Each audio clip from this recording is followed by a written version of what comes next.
Silver colour കോട്ടും സ്യൂട്ടും ധരിച്ച് ചെറുപുഞ്ചിരിയോടെ മഹി പുറത്തേക്കിറങ്ങി. അവൻ ഗരുഡൻ്റെ അടുത്തേക്ക് നടന്നു. അവർ മുഖാമുഖം നിന്നു. ഗരുഡൻ്റെ മുഖം ചുവന്നു. മഹി തൻ്റെ കൂളിംഗ് ഗ്ലാസ് ഊരി ഗരുഡൻ്റെ മുഖത്തേക്ക് നോക്കി.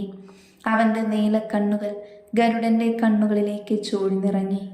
എന്ത് മിസ്റ്റർ ഗരുഡൻ, മതമിളകിയ കൊമ്പനെ പോലെ തുറിച്ചു നോക്കുന്നത്? ഇത്രയും നീ എക്സ്പെക്റ്റ് ചെയ്ത് കാണില്ല അല്ലേ? മഹി ചിരിച്ചുകൊണ്ട് പറഞ്ഞു. ഇത്തവണ നീ ജയിച്ചു മഹി. പക്ഷെ നീ പറഞ്ഞില്ലേ മതമിളകിയ കൊമ്പൻ, അത് തന്നെയാ ഞാൻ, ഒറ്റ കൊമ്പൻ. എൻ്റെ കാൽ കീഴിലിട്ട് ചവിട്ടി അരക്കാൻ അധിക സമയം ഇനി വേണ്ട. ഗരുഡൻ കണ്ണുകളിൽ തിളങ്ങുന്ന അഗ്നി നിറച്ചുകൊണ്ട് പറഞ്ഞു. നീ ഒരു മൊയ്ത്താണ്ടിയും ചെയ്യില്ല. ഏത് ഒറ്റക്കൊമ്പനാണെങ്കിലും വാരിക്കുഴിയിൽ വീണ പിന്നെ ഇടം വലം തിരിയാൻ പറ്റില്ല. അവൻ അയാളുടെ ഇരു തോലുകളിലും കൈകൾ അമർത്തിക്കൊണ്ട് പറഞ്ഞു.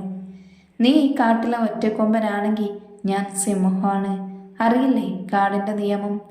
ആ കാട്ടിൽ ആനയും മാനും കടുവയും എല്ലാം ഉണ്ട്.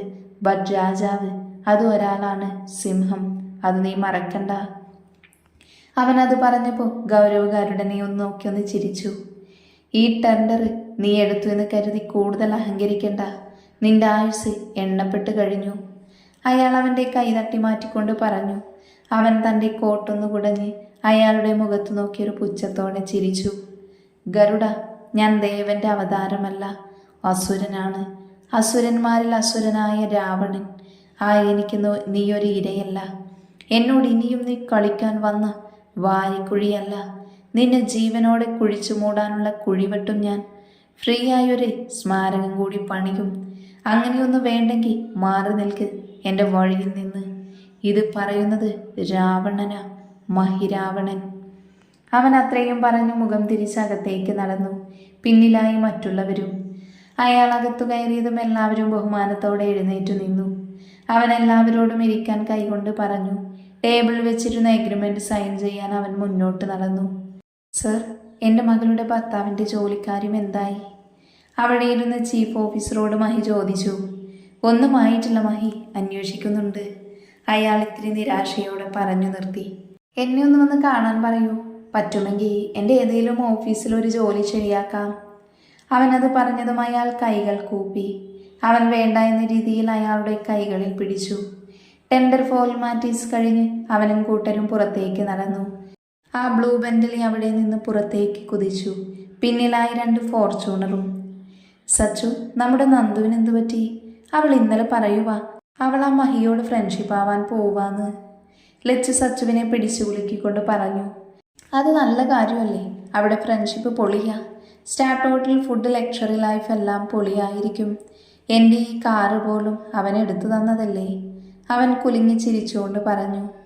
എൻ്റെ ദൈവമേ, ഇങ്ങനെ ഒരുത്തനെ ആണല്ലോ എനിക്ക് കിട്ടിയത്. എടാ സച്ചു പൊട്ട, അവനെ പറ്റി എല്ലാം അറിഞ്ഞിട്ടും ഇങ്ങനെ പറയണേൽ എന്തോ ഗുട്ടൻസ് ഉണ്ട്. അവൾ താടിയിൽ കൈവച്ചുകൊണ്ട് ചിന്തിച്ചു തുടങ്ങി.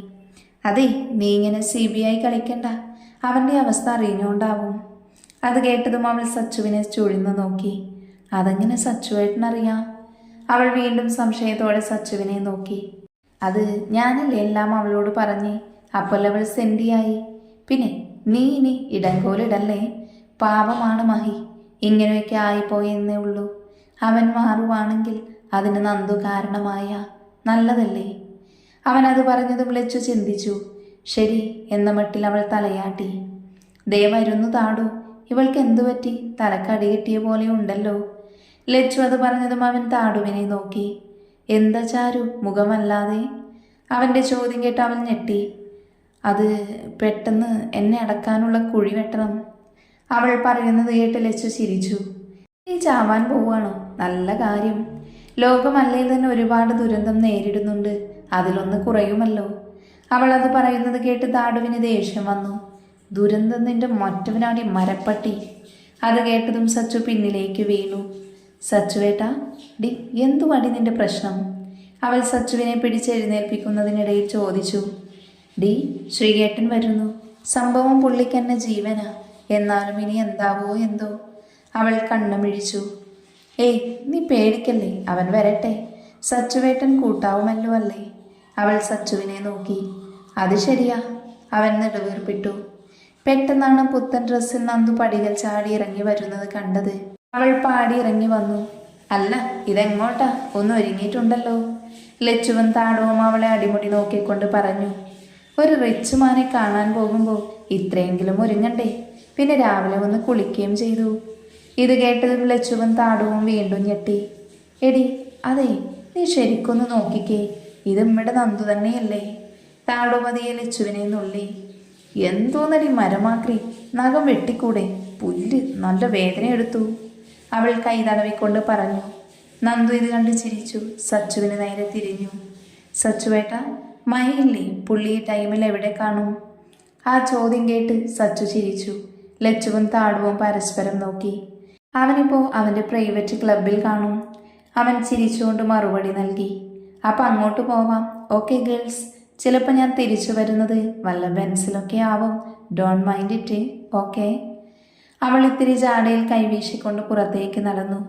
പോക്ക് കണ്ടിട്ട് ആംബുലൻസിൽ വരാൻ ചാൻസ് ഉണ്ട്. ലച്ചു താടുവിനെ നോക്കി.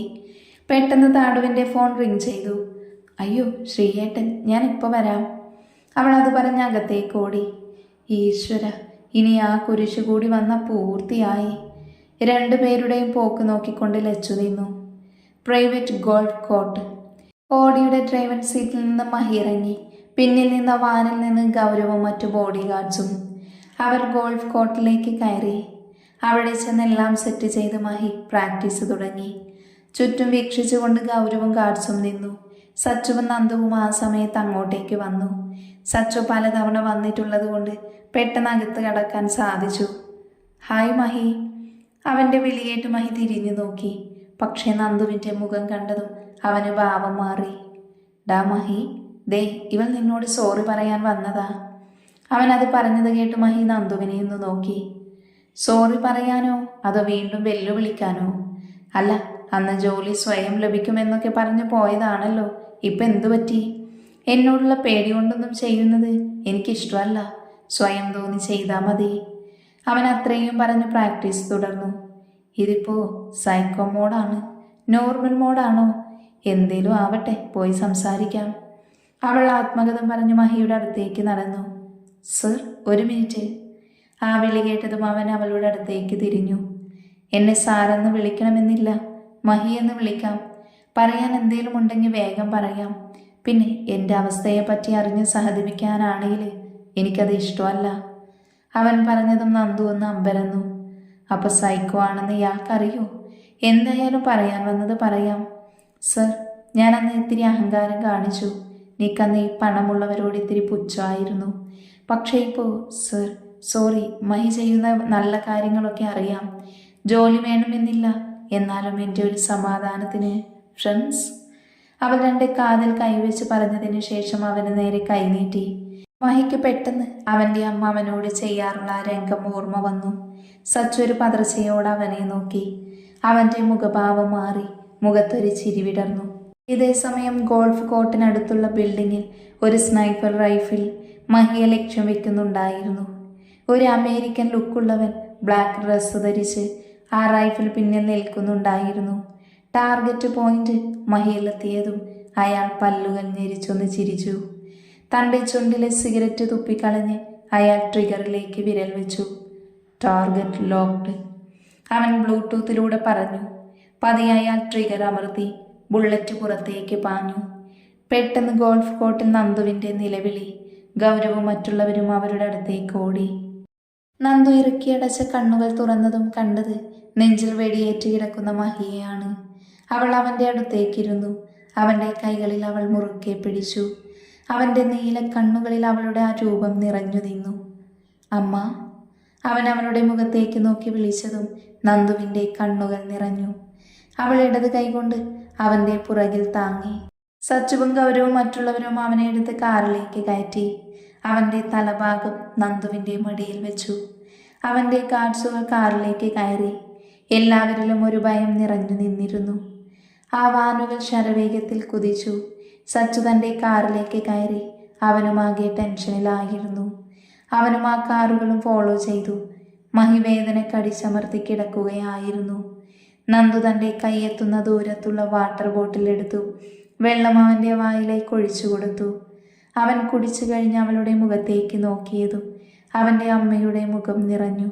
അവൻ്റെ കണ്ണുകൾ സന്തോഷം കൊണ്ട് നിറഞ്ഞു. ആ മിഴികൾ പതിയെ അടഞ്ഞു. ഹോസ്പിറ്റൽ കോറിഡോറിൽ ആ കാറുകൾ വേഗത്തിൽ വന്നു നിന്നു. മഹിയെ സ്ട്രെച്ചറിലേക്ക് കിടത്തി ഓപ്പറേഷൻ റൂമിലേക്ക് കൊണ്ടുപോയി. സച്ചു അപ്പോഴേക്കും അവിടെ എത്തിയിരുന്നു. ഗൗരവും നന്ദുവും മറ്റു ഗാർഡ്സും ഓപ്പറേഷൻ തിയേറ്ററിന് മുന്നിൽ അക്ഷമരായി നിന്നു. നന്ദു, എന്തായി? സച്ചു വെപ്രാളത്തിൽ ചോദിച്ചു. സച്ചു, സാറിനൊന്നും സംഭവിക്കില്ല. He will be back soon. Gaurav മുന്നിലേക്ക് കയറി നിന്ന് പറഞ്ഞു. പെട്ടെന്നാണ് സച്ചുവിൻ്റെ ഫോൺ റിങ് ചെയ്തത്. ഹലോ, ലച്ചു പറയേ. അവൻ ഫോണെടുത്ത് മറുപടി കൊടുത്തു. സച്ചുവേട്ടൻ എവിടെയാ? അപ്പുറത്തുനിന്ന് ലച്ചുവിൻ്റെ ശബ്ദം. ലച്ചു, നമ്മുടെ മഹി, അവൻ വെടിയേറ്റു. ഞങ്ങളിപ്പോൾ ആശുപത്രിയിൽ, നന്ദുവുമുണ്ട്. അവർ പറഞ്ഞതും ലച്ചു ഞെട്ടി. ഈശ്വര, മഹേന്ദ്രനോ? അയാൾക്കാരാ ശത്രു? ഞങ്ങളുടനെ ഹോസ്പിറ്റലിലെത്താം. ദേ ഇറങ്ങി. അവൾ ഫോൺ കട്ട് ചെയ്ത് താടുവിനെ വിളിച്ചു. എടി, മഹേന്ദ്രൻ ആരോ കൊല്ലാൻ നോക്കിയെന്ന്. ഹോസ്പിറ്റലാണ്. സച്ചുവേട്ടനും നന്ദുവും അവിടെയുണ്ട്. വേഗം വാ.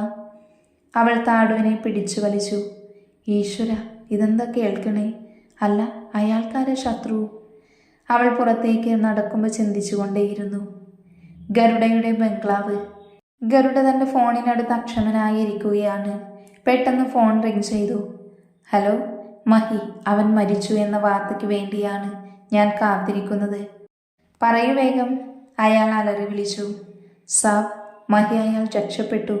ഓപ്പറേഷൻ കഴിഞ്ഞിപ്പൊന്നും പേടിക്കാനില്ല. അപ്പുറത്തുനിന്ന് പറയുന്നത് കേട്ട് ഗരുഡൻ്റെ മുഖത്ത് കോപം തിളച്ചു കയറി. എങ്കിൽ അവനെ ഹോസ്പിറ്റൽ വെച്ച് തട്ടണം, ഇനി ബാക്കിയാക്കണ്ട. അയാൾ വീണ്ടും അട്ടഹസിച്ചു. സാബ്, ഹോസ്പിറ്റൽ ഫുൾ അയാളുടെ ആളുകളാണ്, എല്ലായിടത്തും. പിന്നെ മഹിയുടെ സ്വന്തം ഹോസ്പിറ്റൽ, അവിടെ വെച്ച് ഇറ്റ്സ് ഇമ്പോസിബിൾ. അയാൾ പറഞ്ഞത് നല്ല പരിഭ്രമത്തിലായിരുന്നു. No, again. അവൻ തന്നെ ജയിച്ചു. ഇല്ല, തോൽക്കില്ല. ഗരുഡൻ തോറ്റു കൊടുക്കില്ല. അവൻ്റെ മുന്നിൽ എത്രയും വേഗം അവസാനിപ്പിക്കും. അയാൾ തൻ്റെ മുഷ്ടി ചുരുട്ടി മുന്നിലിരുന്ന ടേബിളിൽ ആഞ്ഞടിച്ചു. ഏട്ട, അവൻ ഇനിയും വളരാൻ വിടരുത്. ഇസാം മുഹമ്മദ് ഏട്ടൻ്റെ അടുത്ത് ചങ്ങാതിയല്ലേ? അയാളോട് പറഞ്ഞ ഒരു ചെറിയ ബോംബ്, അതോടെ എല്ലാം ശുഭം. ബ്ലാക്ക് ജീൻസും ബ്ലൂ ഷർട്ടുമായിരുന്നു വേഷം. ക്ലീൻ ഷേവ് ചെയ്ത മുഖം, ഇടത് കാതിലൊരു കുരിശാകൃതിയുള്ള കമ്മൽ. വിമൽനാഥ്, ഗരുഡനാഥൻ്റെ അനിയൻ. ഇസാം മുഹമ്മദ് അവൻ ഇരുതല മൂർച്ചയുള്ള വാളാണ്. അവൻ ഇറക്കാൻ സമയമായിട്ടില്ല. നമ്മളെ കൊണ്ട് കഴിയാതെ വരുമ്പോൾ മതി അവൻ. അയാൾ ഒരു നിഗൂഢമായി ചിരിച്ചുകൊണ്ട് ഫോണെടുത്തൊരു നമ്പർ ഡയൽ ചെയ്തു. ബോസ്, ഹോസ്പിറ്റൽ മുഴുവൻ നമ്മുടെ ആളുകളുണ്ട്. Everything is under control.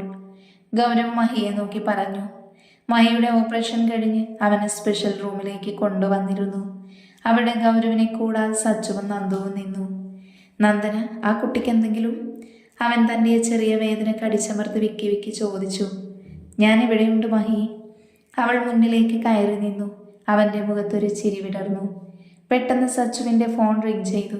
Gaurav, Lachu, താഴു രണ്ടുപേരും എത്തിയിട്ടുണ്ട്. വാ, നമുക്ക് താഴേക്ക് പോവാം. അവൻ ഗൗരവിനെ നോക്കി പറഞ്ഞു. അപ്പോൾ ഇവിടെ? അവൻ സംശയത്തോടെ നോക്കി. ഇവിടെ നന്ദു ഇല്ലേ? അവൾ നോക്കും. അല്ലേ നന്ദു? അവൻ ചോദിച്ചതും നന്ദു തലയാട്ടി. അവർ പുറത്തേക്കിറങ്ങി. മഹി നന്ദുവിൻ്റെ മുഖത്തേക്ക് ഒരു അത്ഭുതത്തോടെ നോക്കി. അവളൊന്ന് ചിരിച്ചു. ദേ, സച്ചു വന്നല്ലോ. താടു ഇങ്ങോട്ട് നോക്ക്. ലച്ചു താടുവിനെ തോണ്ടി വിളിച്ചു. ആ ലച്ചു, രണ്ടുപേരും എത്തിയോ? അവൻ അവരുടെ അടുത്തെത്തിയതും അവർ നന്ദുവിനെ തിരഞ്ഞു. നന്ദു മഹിയുടെ അടുത്തുണ്ട്. അവനത് പറഞ്ഞതും ലച്ചുവും താടുവും ഞെട്ടി. വാ, വേഗം പോവാം. അവർ സച്ചുവിൻ്റെ കയ്യിൽ പിടിച്ചോടി. മഹി കുടിക്കാൻ വെള്ളമെടുക്കാൻ പരിശ്രമിക്കുകയാണ്. നന്ദു ബാത്റൂമിൽ നിന്നിറങ്ങിയതും അവൻ ജഗ്ഗിന് നേരെ കൈനീട്ടി കഷ്ടപ്പെടുന്നതാണ് അവൾ കാണുന്നത്. ഏയ്, അനങ്ങണ്ട, സ്റ്റിച്ച് പൊട്ടും, ഞാൻ എടുത്തു തരാം. അവൾ അവൻ്റെ അടുത്തേക്ക് നടന്നു. ആദ്യം അവൻ്റെ വലത് കൈയിൽ പതിയെ പിടിച്ച് അവന് നേരെ ഇരുത്തി. ഗ്ലാസ് എടുത്ത് വെള്ളം ഒഴിച്ച് അവൻ്റെ തലഭാഗം തൻ്റെ ഇടത് കൈയിലേക്ക് വെച്ചുകൊണ്ട് അവൻ വെള്ളം കൊടുത്തു. ഇപ്പം എന്നോടുള്ള ദേഷ്യം മാറിയോ കണ്ണാ? ആ വിളി കേട്ടതും അവൻ നന്ദുവിനെ ഒന്ന് നോക്കി. ഇതെൻ്റെ അമ്മ. അമ്മ എന്നെ വിളിച്ചിരുന്ന പേരാ. ഇത് കുട്ടി എങ്ങനെ? അവൻ വിരുമ്പിക്കൊണ്ട് ചോദിച്ചു. എല്ലാം ഞാൻ അന്വേഷിച്ചല്ലോ. പിന്നെ ഇനി നമ്മൾ തമ്മിൽ ഉടക്കില്ല. ദേ ഇപ്പോഴും കലിപ്പ് മാറിയില്ലേ? ഇതെല്ലാം സെറ്റായാലേ ആ കൈ കൊണ്ടൊരടി അടിച്ചോ. പക്ഷേ ആ അടി അതുകൊണ്ട് തീരണം എല്ലാ പിണക്കവും. ഇനി അതല്ല, ഇപ്പോഴേ കൂട്ടാണിയില്ലേ, ഇന്നു മുതൽ ഞാൻ കണ്ണേട്ടാന്ന് വിളിക്കും. എന്തു പറയുന്നു രാവണ? അവൾ മെല്ലെ ചിരിച്ചുകൊണ്ട് ചോദിച്ചു. ഇനി അങ്ങനെ വിളിക്കാൻ പാടുള്ളൂ, ഞാൻ കൂട്ടായി. അവൻ കണ്ണുകൾ നിറച്ചുകൊണ്ട് അവളുടെ വലത് കൈയിൽ തൻ്റെ കൈ അമർത്തി. മോനെ, അമ്മ പറഞ്ഞില്ലേ ഈ അമ്മ മോൻ്റെ കൂടെ ഏതേലും രൂപത്തിൽ കാണുമെന്ന്? അവൻ പെട്ടെന്ന് അമ്മയുടെ വാക്കുകൾ കേട്ട പോലെ തോന്നി. അവൻ സന്തോഷത്തോടെ നന്ദുവിനെ നോക്കി. ഓഹോ, അപ്പം അതുവരെയൊക്കെ ആയി അല്ലേ? പെട്ടെന്ന് ആ ശബ്ദം കേട്ട് നന്ദു തിരിഞ്ഞു നോക്കി. ഡി ലച്ചു, താടു. അവളൊന്ന് ചിരിച്ചു. ദേ നോക്ക്, ലച്ചു രാവണനെ വലിച്ചു ഭിത്തിയിൽ ഒട്ടിക്കുമെന്ന് പറഞ്ഞ മുതലായിപ്പോ കണ്ടോ, വെള്ളം കുടിപ്പിക്കുന്നു. താടു നന്ദുവിനെ കളിയാക്കുന്നത് പോലെ ഒന്ന് നോക്കി. ദേ ചുമ്മാ ഓരോന്ന് പറയണ്ട, എൻ്റെ കണ്ണേട്ടൻ പാവാ. അവൾ അത് പറഞ്ഞതും സച്ചു അടക്കം എല്ലാവരും ഞെട്ടി. സച്ചു, നന്ദു അവൾ അവൻ്റെ കൂടെ ചേർന്നു. You mean India Pakistan joint? Lachu തലയിൽ കിഴുക്കിക്കൊണ്ട് പറഞ്ഞു. മാറ്റം അത് അനിവാര്യമല്ലേ? സച്ചു പതിയെ ഒന്ന് ചിരിച്ചു. പെട്ടെന്ന് താടുവിൻ്റെ ഫോണിലേക്കൊരു മെസ്സേജ്. അവൾ ആ മെസ്സേജ് നോക്കിയതും ഞെട്ടി. എടി ലച്ചു, അടുത്ത ഭൂകമ്പം. അവൾ ലച്ചുവിനെ പിടിച്ചു കുലുക്കി. എന്താടി? അവൾ ചോദിച്ചതും താടു മെസ്സേജ് കാണിച്ചു. അവൾ അത് കണ്ടതും താടുവിനെ കൂട്ടി പുറത്തേക്ക് ഓടി. ഡാ സച്ചു, എന്തവർ ഓടിയേ? മഹി സച്ചുവിനെ ഒന്ന് നോക്കി ചോദിച്ചു. അത് സുനാമി വരുന്നുണ്ട് മഹി, അതാ. സച്ചു നെഞ്ചിൽ കൈവച്ച് പറഞ്ഞു. നന്ദു ഒന്നും മനസ്സിലാവാതെ എല്ലാവരെയും അങ്ങോട്ടും ഇങ്ങോട്ടും നോക്കി. ഇതേ സമയം ഗൗരവൊരു കോള് വന്ന് പുറത്തേക്ക് പോയി. ഹലോ ഗൗരവ്, ഇൻഫർമേഷൻ പക്ക. അതൊരു ഹിറ്റ്മാൻ ജോബാണ്. Christopher Lewis from Ireland. അവൻ്റെ ലൊക്കേഷൻ ഞങ്ങൾ ട്രാക്ക് ചെയ്തിട്ടുണ്ട്. It's forward to your number. അപ്പുറത്തുനിന്നൊരു പ്രായമേറിയ ശബ്ദം ഗൗരവിൻ്റെ കാതിൽ പതിച്ചു. Okay Santonio, thanks for the information. അത് പറഞ്ഞ് ഗൗരവ് ഫോൺ കട്ട് ചെയ്തു. ബോയ്സ്, നിങ്ങളിവിടെ ഉണ്ടാവണം. ഞാനും നമ്മുടെ കുറച്ച് ആളുകളും ഒരു സ്ഥലം വരെ പോകുക. സ്ട്രിക്റ്റ് സെക്യൂരിറ്റി കൊടുക്കണം. അയാൾ അവിടെ നിന്നിരുന്നവർക്ക് നിർദ്ദേശം കൊടുത്ത് പുറത്തേക്ക് പോയി. മാംഗ്ലൂരിനടുത്തായിട്ടുള്ള ഒരു പൊളിഞ്ഞ കെട്ടിടം. അതിനകത്ത് ബ്ലാക്ക് ജാക്കറ്റും ജീൻസും ധരിച്ചൊരു മൊട്ടത്തലയൻ ചുണ്ടിൽ സിഗരറ്റ് കത്തിച്ച് നിൽക്കുന്നുണ്ടായിരുന്നു. അയാൾ തന്റെ മുന്നിലിരുന്ന് സ്യൂട്ട് കേസ് തുറന്ന് റൈഫിളിനും തലോടി. ആ കെട്ടിടത്തിന് പുറത്ത് 2 ബ്ലാക്ക് മെഴ്സിഡസ് വി ക്ലാസ് വന്നു നിന്നു. അതിൽ നിന്നും ഗൗരവും കൂട്ടരും ഇറങ്ങി. അവരുടെ കാൽപെരുമാറ്റം കേട്ട് ക്രിസ്റ്റഫർ തന്റെ എളിയിലെ പിസ്റ്റർ എടുത്തു. അവർ അകത്തേക്ക് കയറിയതും അയാൾ അവർക്ക് നേരെ നിറയൊഴിച്ചു. അവർ തലനാരിഴക്ക് രക്ഷപ്പെട്ടു. അവർ താങ്കളുടെ കണ്ണെടുത്ത് വന്നവൻ നേരെ ഷൂട്ട് ചെയ്തു. അവൻ പ്രാണരക്ഷാർത്ഥം ഓടി. ഡോണ്ട് ഷൂട്ട് ഹിം, പബ്ലിക് ഒരുപാടുണ്ട്. ഗൗരവ് ഓടുന്ന വഴി ബ്ലൂടൂത്തിലൂടെ നിർദ്ദേശം നൽകി. ക്രിസ്റ്റഫർ ഓടി ഒരു തട്ടുകടയിൽ മുന്നിലെത്തിയതും അവനെ ആരോ കാൽ വെച്ച് വീഴ്ത്തി. ക്രിസ്റ്റഫർ നിലത്തേക്ക് വീണു. അടുത്ത നിമിഷം ഗൗരവും കൂട്ടരും അവൻ്റെ അടുത്ത് ചെന്ന് നിന്നു. ഗൗരവ് ഒന്ന് തിരിഞ്ഞു നോക്കി. ആ തട്ടുകടയുടെ ബെഞ്ചിൽ നിസ്സാരമായിരുന്ന് ചായ കുടിക്കുന്ന ആ ചെറുപ്പക്കാരൻ അവൻ്റെ ശ്രദ്ധയിൽപ്പെട്ടു. ഒരു ചെക്ക് ബ്ലൂ ഷർട്ടും ബ്ലാക്ക് ജീൻസും, കുറ്റിമീശയും താടിയും, ചീകി ഒതുക്കിയ മുടി, അത്യാവശ്യം കൊള്ളാവുന്ന ഫിറ്റ് ബോഡി. ഗൗരവ് അയാൾക്ക് നേരെ ചെന്നു നിന്നു. താങ്ക്സ്, നീ ഇല്ലായിരുന്നുവെങ്കിൽ ഇവൻ ഞങ്ങളുടെ കൈവിട്ട് പോയേനെ. ഗൗരവ് ചിരിച്ചുകൊണ്ട് പറഞ്ഞു. ഹോ, ഇത് നിങ്ങൾക്ക് വേണ്ടിയല്ല. എനിക്ക് പണ്ട് മുതലേ ഈ സായിപ്പുമാരെ ഇഷ്ടമല്ല. ഇന്ത്യ ഇപ്പോഴും തുലക്കാൻ നടക്കുക. സോ എവിടെ സായിപ്പിനെ കണ്ടാലും ഞാൻ തല്ലും. That's my policy. അയാൾ കുലുങ്ങി ചിരിച്ചുകൊണ്ട് പറഞ്ഞു. ആ സമയം അവിടേക്ക് അവരുടെ വാനുകൾ വന്നു. അവൻ ക്രിസ്റ്റഫറിനെ അതിൽ പിടിച്ചു കയറ്റി. ഇവരെ ഗോഡൗണിലേക്ക് കൊണ്ടുപോ, ഞാൻ ഹോസ്പിറ്റലിലേക്ക് പോയിട്ട് വരാം. അയാൾ ഗൗരവ് പറയുന്നത് കേട്ട് അവൻ്റെ അടുത്തേക്ക് ചെന്നു. ബ്രോ, എനിക്കൊരു ലിഫ്റ്റ് തരുമോ? ഇവിടെ കോവിലകം ഹോസ്പിറ്റൽ, അവിടെ എൻ്റെ ഫ്രണ്ട്സ് ഉണ്ട്. ഇവിടെ അധികം പരിചയം പോരാ. എന്തായാലും ഹെൽപ്പൊക്കെ ചെയ്തതല്ലേ? അവൻ ചിരിച്ചോട് ചോദിച്ചു. എന്താ നിന്റെ പേര്? ഗൗരവ് സൂക്ഷിച്ചു നോക്കിക്കൊണ്ട് ചോദിച്ചു. ആകാശ്. അവൻ മറുപടി പറഞ്ഞതും അയാൾ അവനെ വണ്ടിയിലേക്ക് ക്ഷണിച്ചു. ഹോസ്പിറ്റലിന് മുന്നിൽ ആ കാറ് വന്ന് നിന്നു. ആകാശ് കാറിൽ നിന്നും ചാടിയിറങ്ങി. Okay bro, thanks. അല്ല ബ്രോ, കൂടെ വരണ്ട, ഞാൻ പൊയ്ക്കോളാം. അവനത് പറഞ്ഞതും ഗൗരവ് ഒന്ന് ചിരിച്ചു. ഇതെൻ്റെ ബോസിൻ്റെ ഹോസ്പിറ്റലാണ്. അത് പറഞ്ഞതും ആകാശ് ചമ്മിയൊന്ന് ഇളിച്ചു കാണിച്ചു. അവർ പതിയെ ലിഫ്റ്റ് വഴി മഹി കിടന്നിരുന്ന ഫ്ലോറിലെത്തി. അവർ ലിഫ്റ്റിൽ നിന്നിറങ്ങി മുന്നോട്ട് നടന്നു. താടുവും ലച്ചുവും സച്ചുവും റൂമിന് പുറത്തു നിന്നിരുന്നു. ലച്ചു പെട്ടെന്ന് താടുവിനെ ഒന്ന് തോണ്ടി. ഡി, അങ്ങോട്ട് നോക്ക്, ആരാ വരുന്നെന്ന്. താടു പേടിച്ചു വിറച്ചുകൊണ്ട് അങ്ങോട്ട് നോക്കി. ആ നിമിഷം അവളൊന്ന് ഞെട്ടി. അയ്യോ, ശ്രീയേട്ടൻ, അവൾ വിറച്ചുകൊണ്ട് പറഞ്ഞു.